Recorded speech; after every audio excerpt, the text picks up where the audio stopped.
আল্লাহকে ভয় করতে হবে, আখিরাতে জবাবদিহি করতে হবে। চুরি করলে তাকে জাহান্নামে যেতে হবে, মানুষের সম্পদ অপহরণ করলে তাকে জাহান্নামে যেতে হবে। এই জ্ঞান তো তাকে শিক্ষা ব্যবস্থায় দেওয়া হয়নি। শিক্ষা ব্যবস্থায় সব শেখানো হচ্ছে, কোরআন সেখানে নাই, হাদিস সেখানে নাই, রাসূলের জীবনী নাই, সাহাবায়ে কেরামের জীবনী নাই। আমাদের জাতির লোকদেরকে আমরা কল্যাণ নিশ্চিত করতে চাই, আমাদের জাতির মধ্যে আমরা নিরাপত্তা নিশ্চিত করতে চাই। এর জন্য আমরা কাজ করে যাচ্ছি। আমরা জীবনের শেষ মুহূর্ত পর্যন্ত সংগ্রাম চালিয়ে যাব।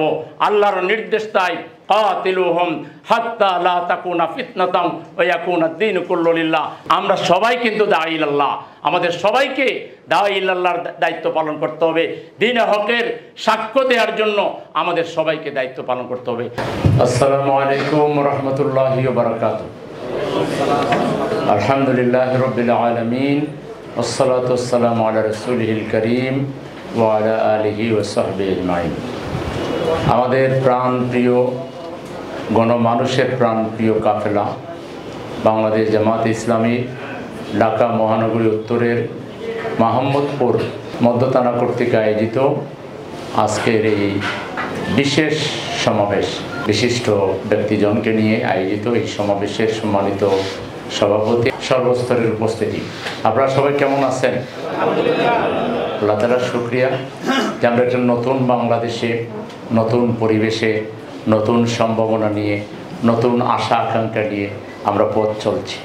আল্লাহ তাআলা যেন আমাদের এই নতুন স্বপ্নকে, এই নতুন বিপ্লবকে সত্যিকার মানুষের মুক্তির বিপ্লব হিসাবে, শান্তির বিপ্লব হিসাবে, স্বস্তির বিপ্লব হিসাবে, নিরাপত্তার বিপ্লব হিসাবে, উন্নতির বিপ্লব হিসাবে, সমৃদ্ধির বিপ্লব হিসাবে, ভালোবাসার বিপ্লব হিসাবে, সম্প্রীতির বিপ্লব হিসাবে এটাকে যেন একটা সত্যিকার কল্যাণ রাষ্ট্র হিসাবে এই বাংলাদেশকে আমরা সবাই মিলে গঠন করতে পারি। আল্লাহ যেন সে তৌফিক দান করে।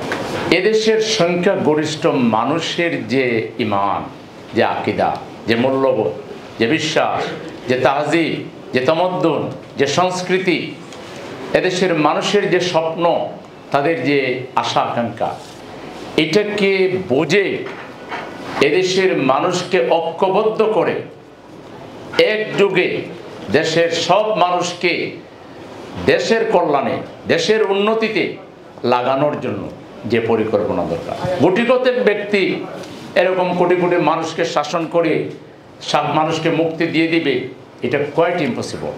দেশের প্রত্যেকটা নাগরিকের মেধাকে, ছাত্র, যুবক, শ্রমিক, রিটায়ার্ড নাগরিক, দেশের যারা শিক্ষিত সমাজ, দেশের আপামর মানুষকে দেশ গড়ার রাজনীতিতে উজ্জীবিত করে তাদেরকে প্রশিক্ষণ দিয়ে, ট্রেনিং দিয়ে, যাকে যেখানে কাজে লাগানো দরকার সেইভাবে না করে দলীয়করণ করা হয়েছে, আত্মীয়করণ করা হয়েছে, স্বজনপ্রীতি করা হয়েছে এবং দেশকে ঐক্যবদ্ধ করার পরিবর্তে বহুদা বিভক্ত করা হয়েছে। দেশের মধ্যে একটা অপরাজনীতি করা হয়েছে, পক্ষ বিপক্ষের রাজনীতি চালু করা হয়েছে। যারা ক্ষমতায় গিয়েছেন তারা দেশের মালিক হয়ে গিয়েছে, আর আমরা সবাই হয়ে গেছি প্রজা। রাজা আর প্রজার একটা ব্যাপার হয়ে দাঁড়িয়েছে। যারা দেশ শাসন করেছেন তারা মনে করেছেন তারা, তাদের দল হইল দেশের মালিক, আর আমরা সবাই হইলাম প্রজা, আমাদের আর কারো কোনো অধিকার নাই। ফলে এই জায়গায় একটা বড় ভুল করা হয়েছে।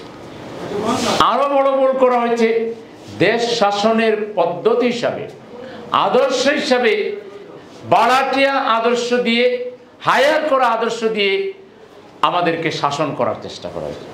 আমরা মুসলমান, আমাদের নাম মুসলমান রেখেছেন স্বয়ং আল্লাহ। আল্লাহকে ভয় করতে হবে, আখিরাতে জবাবদিহি করতে হবে। চুরি করলে তাকে জাহান্নামে যেতে হবে, মানুষের সম্পদ অপহরণ করলে তাকে জাহান্নামে যেতে হবে। এই জ্ঞান তো তাকে শিক্ষা ব্যবস্থায় দেওয়া হয়নি। শিক্ষা ব্যবস্থায় সব শেখানো হচ্ছে, কোরআন সেখানে নাই, হাদিস সেখানে নাই, রাসূলের জীবনী নাই, সাহাবায়ে কেরামের জীবনী নাই। এবং 90% মুসলমানের দেশে তুমি দেশ শাসন করবা আমার বিশ্বাসের বিরোধী আদর্শ দিয়ে, আমার ঈমান বিরোধী আদর্শ দিয়ে। আমার নবী, আমার সাহাবী, আমার খোলাফায়ে রাশিদিনের জীবন তুমি আমার শিক্ষা প্রতিষ্ঠানে রাখবা না। আর তুমি চরিত্রবান নাগরিক কোথায় পাবা? চরিত্রবান নেতা তুমি কোথায় পাবা? আমানতদার নেতা তুমি কোথায় পাবা? সেকুলারিজম এটা আমাদের আদর্শ না, প্রতিবাদ এটা আমাদের আদর্শ না, সোশ্যালিজম এটা আমাদের আদর্শ না, কমিউনিজম এটা আমাদের আদর্শ না। এরকম আরো যত মতবাদ আছে, মানব রচিত কোনো মতবাদ কোনো মুসলমানের আদর্শ নয়। মুসলমানের আদর্শের নাম হচ্ছে ইসলাম। মুসলমানের আদর্শের নাম কি? ইসলাম। আল্লাহ এটাকে নিয়ামত হিসেবে উল্লেখ করেছেন, আল ইয়াউমা আকমালতু লাকুম দীনাকুম ওয়া আতমামতু আলাইকুম নি'মাতি ওয়া রাদিতু লাকুমুল ইসলাম দীনা। আল্লাহ পরিপূর্ণ দিন ইসলামকে দিয়ে এটার উপরে তিনি নিজে তার সন্তুষ্টি ঘোষণা করেছেন, এটাকে নিয়ামতের সাথে তুলনা করেছেন। আমরা এই নিয়ামত থেকে আমাদের ছাত্রদেরকে দূরে রেখেছি, শ্রমিকদেরকে দূরে রেখেছি, যুবকদেরকে রেখেছি, সচিবালয়কে রেখেছি, পার্লামেন্টকে রেখেছি, বঙ্গভবনকে রেখেছি, গণভবনকে রেখেছি।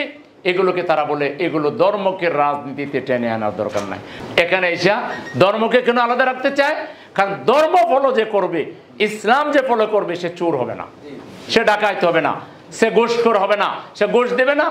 শুধু এটা খাইতে হইলে ধর্ম আলাদা থাকো, ধর্ম মসজিদে থাকো, মাদ্রাসায় থাকো, পার্লামেন্ট চালাইবো আমরা, সচিবালয় চালাবো আমরা, আমরা যা খুশি তাই জনগণের উপরে জুলুম করবো। ধর্ম আসলে জুলুম করা যাবে না। সেই জন্য ধর্ম আর রাজনীতি এখানে তারা আলাদা করতে চায়। জামাত ইসলামের বিরুদ্ধে তাদের এই জন্য সব আক্রোশ। জামাত শিক্ষা ব্যবস্থা চালায়, স্কুল আছে, কলেজ আছে, মাদ্রাসা আছে, ইউনিভার্সিটি আছে। বাংলাদেশের সবচেয়ে নামকরা মাদ্রাসা যদি বলেন সেটা জামাত প্রতিষ্ঠিত, সবচেয়ে নামকরা ইউনিভার্সিটি বলেন প্রাইভেট লেভেলে, সে জামাত প্রতিষ্ঠিত। সেখানে দুর্নীতি হয় না, সেখানে ঘুষের কারবার নাই। ওই যে আমরা কোরআনকে ফলো করি, আল্লাহকে ভয় করি, রাসূলকে অনুসরণ করি, সাহাবায়ে কেরামের জীবনকে অনুসরণ করি, তাকওয়া ভিত্তিক জীবনযাপন করি, আল্লাহর কাছে হিসাব দিতে হবে, এই বই নিয়ে আমরা কাজ করি। আজকে আমরা বাংলাদেশি জনগণ, আমরা শান্তিপ্রিয়, এখানে সংখ্যাগরিষ্ঠ মানুষ, আমরা ধর্ম সবার একই এবং আমরা অন্য ধর্মের প্রতি শ্রদ্ধাশীল। আমরা অন্য যারা আছে তাদের ধর্মকর্মের ব্যাপারে আমাদের কোনো আপত্তি নাই, তারা তাদের ধর্ম পালন করুক। তাদের মন্দির, গির্জা, পেগুডা বা যা কিছু আছে এগুলো সব কিছু আমাদের কাছে আমানত, এগুলোর কোনো ধরনের কোনো ক্ষতি করা যাবে না। যার যার ধর্ম সে পালন করবে। আমরা মুসলমান, আমরা ইসলাম ধর্মকে ফলো করব, ঠিক আছে কিনা?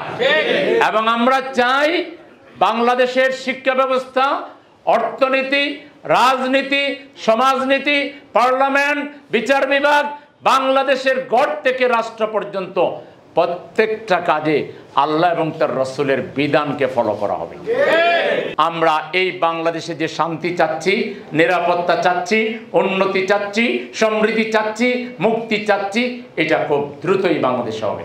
আমরা সিদ্ধান্ত নিয়েছি এই বাংলাদেশকে যতক্ষণ পর্যন্ত সব ধরনের ফিতনা থেকে, ফাসাদ থেকে, সব ধরনের অনাচার, দুরাচার, ব্যভিচার, অন্যায়, অপকর্ম থেকে আমরা মুক্ত করতে না পেরেছি, জামাত ইসলামীর লোকেরা অতীতেও আমরা সবচেয়ে বেশি অত্যাচারিত হয়েছি, নির্যাতনের শিকার হয়েছি, তারপরেও আমরা ভয়ে ভীত নই। আমরা আমাদের আল্লাহকে খুশি করতে চাই, আমরা বেহেশতে যেতে চাই। দুনিয়া আমাদের লক্ষ্য নয়, দুনিয়ায় আমাদের জাতির লোকদেরকে আমরা সত্যের সাক্ষ্য দিতে চাই, আমাদের জাতির লোকদেরকে আমরা কল্যাণ নিশ্চিত করতে চাই, আমাদের জাতির মধ্যে আমরা নিরাপত্তা নিশ্চিত করতে চাই। এর জন্য আমরা কাজ করে যাচ্ছি। আমরা জীবনের শেষ মুহূর্ত পর্যন্ত সংগ্রাম চালিয়ে যাব। আল্লাহর নির্দেশ তাই, কাতিলুহুম হাত্তা লা তাকুনা ফিতনাতান ওয়া ইয়াকুনা আদ-দীনু কুল্লু লিল্লাহ। তোমরা ততক্ষণ পর্যন্ত লড়াই সংগ্রাম অব্যাহত রাখো যতক্ষণ পর্যন্ত জমিন থেকে ফিতনা নির্মূল হয়েছে আর দিন শুধু আল্লাহর জন্য নির্ধারিত হয়ে গেছে। আমরা সবাই কিন্তু দাঈ ইলাল্লাহ, আমাদের সবাইকে দাঈ ইলাল্লাহর দায়িত্ব পালন করতে হবে। দ্বীনে হকের সাক্ষ্য দেওয়ার জন্য আমাদের সবাইকে দায়িত্ব পালন করতে হবে। পরিশেষে আবারও আপনারা সমাজের গণ্যমান্য সম্মানিত ব্যক্তিবর্গ এসেছেন, আপনাদের প্রতি শ্রদ্ধা সম্মান জানিয়ে আপনাদের দোয়া চেয়ে, আমাদেরও কোনো ত্রুটি যদি আপনারা দেখেন, আপনাদের আশেপাশে যে আমাদের বাইরে আছেন, আমাদের কোনো কথা, আচার আচরণ, লেনদেন, উঠা বসায় আপনারা আহত হয়ে থাকলে, ক্ষতিগ্রস্ত হয়ে থাকলে, আমাদের কোনো দুষ্ত্রুটি আপনাদের চোখে ধরা পড়লে সেটাও আপনারা মেহরবানি করে আমাদেরকে ধরিয়ে দিবেন, যেন আমরা আরও ভালো হতে পারি, আমরা যেন আরও বেশি সজাগ এবং সচেতন থাকতে পারি। এই ব্যাপারে আপনাদের সহযোগিতা কামনা করে আপনাদের সবাইকে অনেক অনেক শুকরিয়া জানিয়ে, মোবারকবাদ জানিয়ে, আমাদের ভাইদেরকে ধন্যবাদ জানিয়ে আমি আমার কথা এখানে শেষ করছি। আমা তৌফিক ইল্লা বিল্লাহ। আসসালামু আলাইকুম ওয়া রাহমাতুল্লাহি ওয়া বারাকাতুহু।